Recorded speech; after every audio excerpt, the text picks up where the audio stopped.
Je suis Cyril Théval, j'ai 38 ans, je viens de Chartres, d'où je suis né, et je suis vitrailliste depuis 2013. Alors c'est un métier que je voulais faire quand j'étais tout gamin, voilà, j'avais 10 ans. Alors ça peut paraître bizarre, mais moi j'étais fan de puzzle, et donc moi j'ai toujours dessiné et peint. Et puis au final, voilà, arrivé à 12-13 ans, quand on concilie à la fois le puzzle, le dessin, la peinture, on arrive vite à des métiers créatifs. Étant natif de Chartres, on a la culture du vitrail, puisque Chartres c'est la capitale française et internationale du vitrail. Le métier de vitrailliste consiste à travailler, façonner tous les verres plats. On ne fabrique pas les verres, on utilise des plaques de verre plat déjà fabriquées soit en usine, soit soufflées à la bouche à l'ancienne. On travaille de façon à composer des panneaux figuratifs ou contemporains sertis en plomb, dans ce qu'on appelle un réseau de plomb, destiné à la décoration. Les vitraux étaient prévus dans la décoration des églises, des fenêtres. Aujourd'hui, c'est plus un usage décoratif, pour des particuliers notamment, ou des entreprises. Ça, c'est pour la partie création. Et puis l'autre partie du métier de vitrailliste, c'est la restauration de vitraux. Ma démarche, je vais travailler sur des sujets, notamment des tableaux, souvent des peintures, des Dali, des Klimt, des choses voilà, plus ou moins contemporaines, du Mucha, etc. Et je vais reproduire. Des fois, j'ai des idées qui me viennent comme ça dans la nuit et je dessine le matin. La première chose, c'est toujours dessiner. Et puis après, voilà, je dis qu'est-ce que je peux en faire en verre.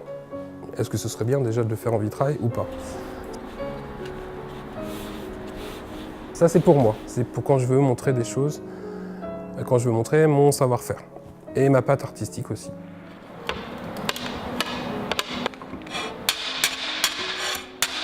Là où tu tapes qui te bloque en fait. Toi, tu redonnes un coup pour aller tout droit là.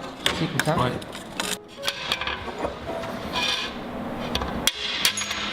Et puis, on a la partie plus savoir-faire et artisan. On s'adapte aux besoins des clients.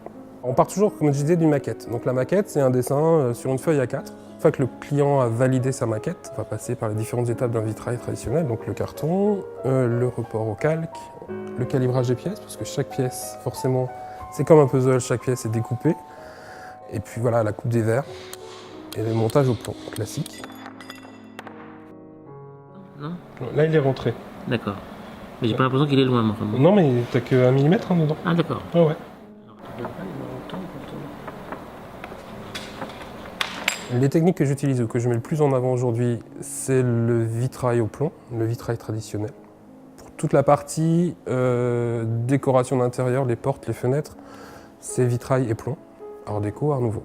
Des motifs très géométriques. Dans la partie aussi décoration, mais plus voilà, pour des gens plus avisés, c'est du vitrail peint, ou la verre et plomb également, mais on inscrit des motifs. C'est ce qu'on trouve dans les cathédrales, hein. Tous les verres dans les cathédrales sont peints.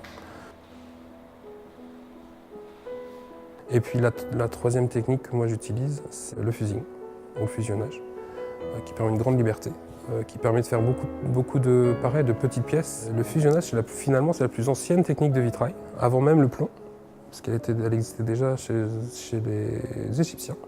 Et donc on compose des panneaux en superposant des feuilles de verre blancs, de couleurs, sous différentes formes, donc verre classique en 3 mm d'épaisseur, en poudre, en confetti, en spaghetti, on a multiples formes de verres possibles. Et on compose son œuvre. On passe au four et tous les verres se fusionnent entre eux, fondent, parce que la température est assez élevée. Et puis au final, on ressort avec une pièce unique où tout se tient.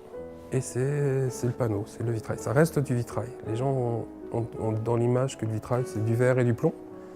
Le fusing, c'est du vitrail aussi. Le projet que je voudrais faire, ce serait de faire un rassemblement de vitraillistes.